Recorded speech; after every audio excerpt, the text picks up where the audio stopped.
მიუსაფარი ცხოველების რაოდენობა თბილისში და არა მხოლოდ უკვე ერთი შეხედვითაც საგრძნობი პრობლემაა.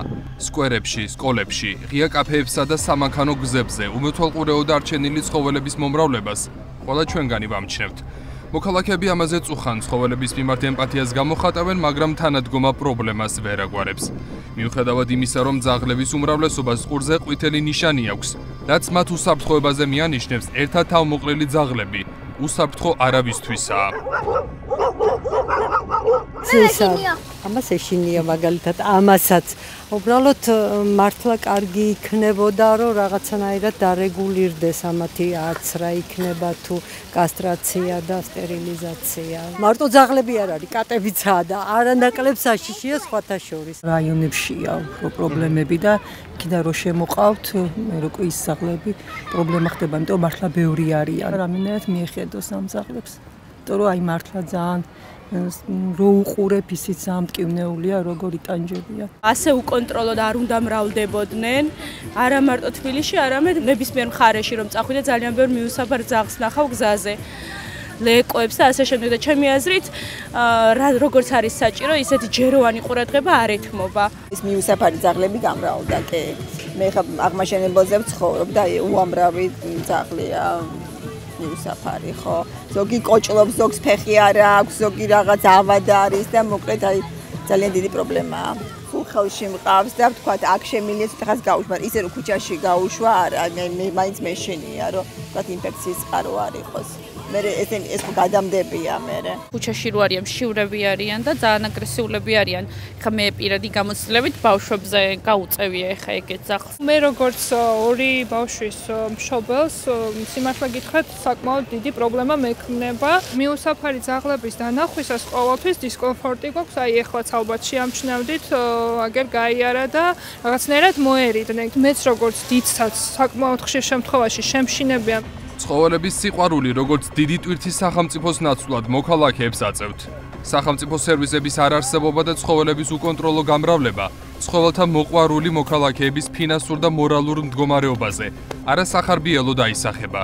ზრუნავენ მიუსაფარ ცხოველებზე, თუმცა რეალობას მხოლოდ მცირე დიდ თუ ცვლიან.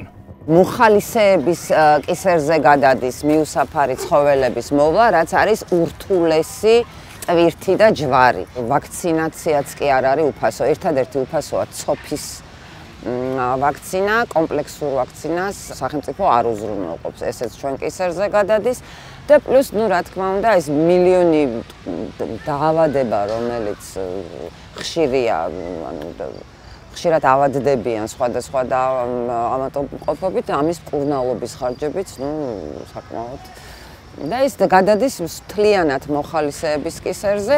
განვითარებული ქვეყნებისგან განსხვავებით, საქართველოში მიუსაფარი ძაღლებისა და კატების სტატისტიკაც კი არ არსებობს.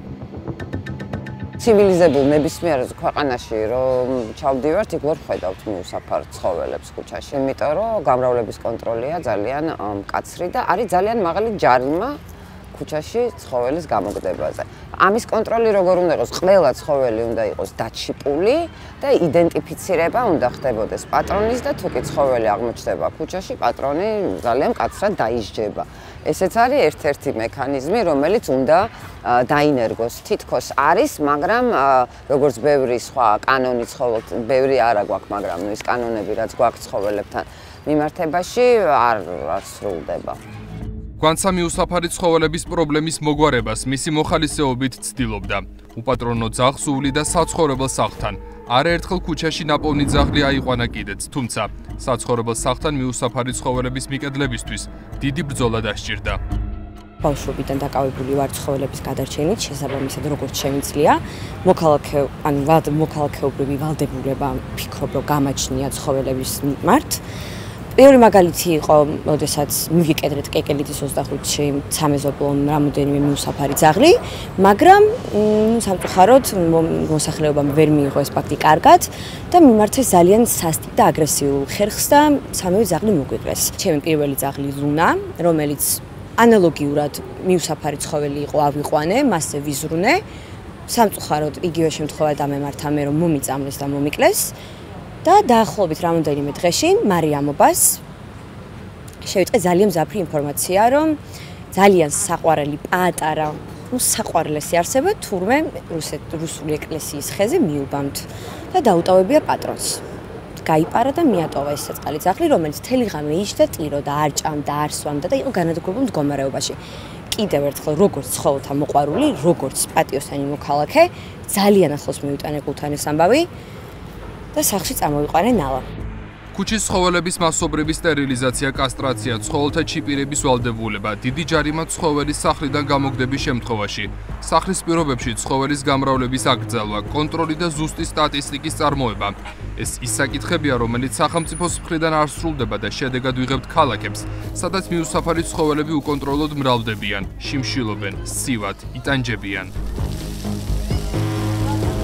არ მუშაობს ეს სახელმწიფო პროგრამა სათანადოდ რა მხრივ ხალხის თვითონ მოქალაქეების მიერ ქუჩაში ძაღლების გამოდევნება იგივე რეჟიმით ხდება გაუსტერილებელი გამორჩენილი ძაღლების გამრავლება იგივე ტემპით ხდება თორემ მაშინ შედეგი უნდა გქონოდა რაღაც მაინც უფრო მეტი ინტენსივობით უნდა ხდებოდეს ცხოველების სტერილიზაცია აღნიშნავ რომ კატების სტერილიზაციაზე ნაკლები ყურადღებაა მიქცეული რომ აი რიგში ჩადგომა რომ კატა გაასტერილო უფრო ჭირს ვინმე ძაღლთან დაკავშირებდა. რეგიონებში მიუსაფარი ცხოველების მდგომარეობა უმძიმესია, მეტისებს, არასასურველ ეკვებს, პირდაპირ ნაგავში ყრიან ან გზებზე ტოვებენ.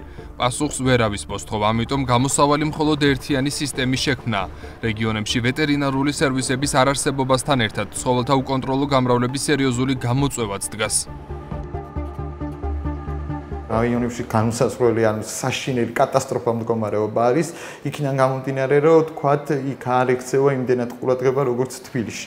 მე იმას არ ვიძახი, რომ თბილისში ძალიან კაი სიტუაცია, მაგრამ ამის პრევენცია თბილისში რომ არ გამრავლდნენ და ეს დაავადებები არ გავრცელდეს და თქვათ ქუჩის ცხოველების ჯანმრთელობას მდგომარეობა არ დამძიმდეს, უფრო მეტი პრევენცია ხდება თბილისში ვიდრე რაიონებში. დღესდღეობით ყველაზე ცუდი და საყურადღებო ის არის, რომ არის ისეთი დაავადებები, რომლებიც არა მარტო ცხოველისთვის, არამედ ადამიანისთვისაც სახიფათოა ეს დაავადებები და თქვათ გადააქვთ როგორც ტკიპებს, როგორც თქვათ მოსკიტებს და ასე შემდეგ. შაბათის ფორმულამ ცხოველთა მონიტორინგი სამსახურში დარეკა. ვიკითხეთ, თუ რა სახის რეაგირებას მოახდენდნენ აგრესიული ძაღლების აღმოჩენის შემთხვევაში. გარდა იმისა, რომ რეაგირება 24 საათის განმავლობაში ხდება, რაც შესაძლოა დაგვიანებულიც იყოს, ასევე მონიტორინგის ჯგუფს თავად უნდა დახვდეთ. თუმცა, რა ბედი ეწევა ამ ძაღლებს უცნობია. პავლნი არის რამოდენიმე ძაღლი, რომელიც არის აგრესიული და როგორ მოვიქცეთ რა ზომები შეგვიძლია რომ მივიღოთ ამასთან დაკავშირებით. მივიღებთ შეტყობინებას უბრალოდ რომ იყოთ ინფორმირებული, რეაგირება მოხდება 24 საათის განმავლობაში. გვიან ღამე უნდა შეხვდეთ მაშინ მობილურ ჯგუფს მისამართზე და მიუთითოთ ამ ცხოველებს. ძაღლებს რა ბედი ეწევათ, ანუ სად გადაყავთ, რას უშვებთ? ჯერ შეიძლება არც დაექვემდება რომ ძაღლი გადაყვანა. ჯგუფი რომ მოვა მისამართზე, მან უნდა დაადგინოს ცხოველები ექვემდებარება თუ არა გადაყვანას. ერთი კითხვა მაქვს, ანუ თუ ძაღლის მიტოვება უნდა ადამიანს, ანუ ამ შემთხვევაში კერძო თავშესაფარს უნდა დააბაროს ან გააჩუქოს ცხოველი.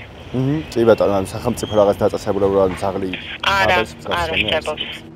მიუსაფარი ძაღლების რაოდენობა კოლოსალურია. არ არსებობს ამის განახლებადი სახელმწიფო სტატისტიკაც. 2024 წელს მეიჰიუ საქართველოს მიერ თბილისში ფართო მასშტაბიანი კვლევის თანახმად 40,000-მდე მიუსაფარი ძაღლია.